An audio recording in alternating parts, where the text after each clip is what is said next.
It's so hot. It's Alma 57.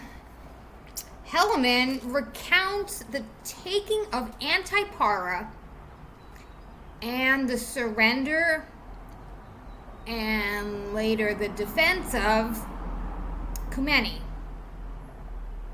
His Ammonite striplings fight valiantly, and all are wounded, but none are slain. Gid reports the slaying and escape of the Lamanite prisoners. And now it came to pass that I received an epistle from Ammonite the king, stating that if I would deliver up those prisoners of war whom we had taken, that he would deliver up the city of Antiparah unto us. But I sent an epistle unto the king, and we were sure our forces were sufficient to take the city of Antiparah by our force. And by delivering up the prisoners for that city, we should suppose ourselves unwise that we would only deliver up our prisoners on exchange. But Ammonite refused mine epistle, and he would not exchange prisoners. Therefore we began to make preparations to go against the city of Antiparah. But the people of Antiparah did leave the city and fled to their other cities which they had possession of, to fortify them, and thus the city of Antiparah fell into our hands. And thus ended the 28th year of the reign of the judges. And it came to pass that in the commencement of the 29th year we received a supply of provisions, and also in addition to our army from the land of Zarahemla and from the land round about, to the number of 6,000 men, besides 60 of the sons of the Amorites who had come to join their brethren, my little band of 2,000. And now behold, we were strong, and we had also plenty of provisions brought unto us. And it came to pass that it was our desire to wage a battle with the army, which was placed to protect the city of cumeni. And now, behold, I will show unto you that we soon accomplish our desire. With our strong force, or with part of our strong force, we did surround by night the city cumeni, a little before they were to receive a supply of provisions. And it came to pass that we did camp round about the city for many nights. We did sleep on our swords. We keep guards. And the Lamanites could not come upon us by night and slay us, which they attempted many times. But as many times as they attempted this, their blood was spilt. At length their provisions did arrive, and they were about to enter the city by night, and we, instead of being Lamanites, were Nephites. Therefore we did take them and their provisions. And notwithstanding, the Lamanites being cut off from their support after this manner, they were still determined to maintain the city. Therefore it became expedient that we should take those provisions and send them to Judea and our prisoners to the land of Zarahemla. And it came to pass that not many days had passed away before the Lamanites began to lose all hope of succor. Therefore they yielded up the city unto our hands, and thus we had accomplished our designs in obtaining the city of cumeni. But it came to pass that our prisoners were so numerous that, notwithstanding the enormity of our numbers, we were obliged to employ all of our forces to keep them or to put them to death. For behold, they would break out in great numbers, and would fight with stones and clubs, whatsoever thing they could get into their hands, and so much that we did slay upwards of 2,000 of them after they had surrendered themselves prisoners of war. Therefore it became expedient for us that we should put an end to their lives, or guard them sword in hand, down to the land of Zarahemla. And also our provisions were not any more than sufficient for our own people, notwithstanding that which we had taken from the Lamanites.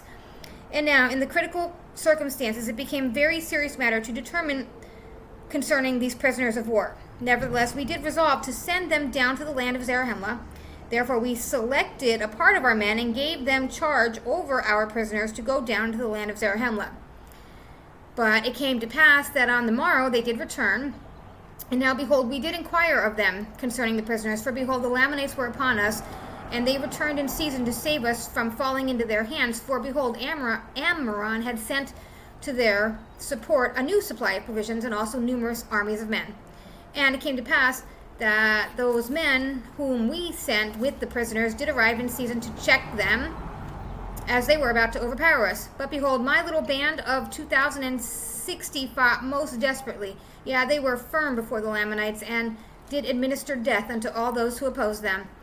And as the remainder of our army were about to give way before the Lamanites, behold, those 2,006 were firm and undaunted. Yeah, and they did obey and observe to perform every word of the command of exactness. Yeah, even according to their faith it was done unto them. And I did remember the words which they said unto me, that their mothers had taught them. And now behold, it was these my sons, and those men who had been selected to convey the prisoners, to whom we owe this great victory. For it was they who did beat the Lamanites. Therefore they were driven back to the city of Manti, and we retained our city Cumeni, and were not all destroyed by the sword. Nevertheless we had suffered a great loss. And it came to pass that after the Lamanites had fled, I immediately gave orders that my men who had been wounded should be taken from among the dead, and caused that their wounds should be dressed. And it came to pass that there were 200 out of my 2,060 who had fainted because of the loss of blood. Nevertheless, according to the goodness of God, and to our great astonishment, and also the joy of our whole army, there was not one soul of them who did perish. Yeah, and neither was there one soul among them who had not received many wounds. And now their preservation was astonishing to our whole army. Yeah, they should be spared, while there was 1,000 of our brethren who were slain. And we do justly ascribe it to the miraculous power of God, because of their exceeding faith in that which they had been taught to believe, that there was a just God, and whoever did not doubt that they should be preserved by his marvelous power. Now, this was the faith of these of whom I had spoken. They are young, their minds are firm, and they do put their trust in God continually. And now it came to pass that after we had taken care of our wounded men, and buried our dead, and also the dead of the Lamanites, who were many, behold, we did inquire of Gid concerning the prisoners, whom they had started to go down to the land of Zarahemla with. Now Gid was the chief captain over the band, who was appointed to guard them down to the land. And now these are the words which Gid said to me. Behold, we did start to go down to the land of Zarahemla with our prisoners. And it came to pass that we did meet the spies of our army, who had been sent out to watch the camp of the Lamanites. And they cried unto us, saying, Behold, the armies of the Lamanites are marching towards the city of cumeni. And behold, they will fall upon them, and will destroy our people. And it came to pass that our prisoners did hear the cries, which caused them to take courage, and they did rise up in rebellion against us. And it came to pass, because of their rebellion, we did cause that our swords should come upon them. And it came to pass that they did in a body run upon our swords, in the which the greater number of them were slain, and the remainder of them broke through and fled from us. And behold, when they had fled, we could not overtake them, as we took our march with speed towards the city Cumeni. And behold, we did arrive in time that we might assist our brethren in preserving the city. And behold, we are again delivered out of the hands of our enemies, and blessed is the name of our God. For behold, it is he that has delivered us, that has done this great thing for us. Now it came to pass that when I, helaman, had heard these words of Gid, I was filled with exceeding joy because of the goodness of God in preserving us, that we might not all perish. And I trust that the souls of them who had been slain have entered into the rest of their God.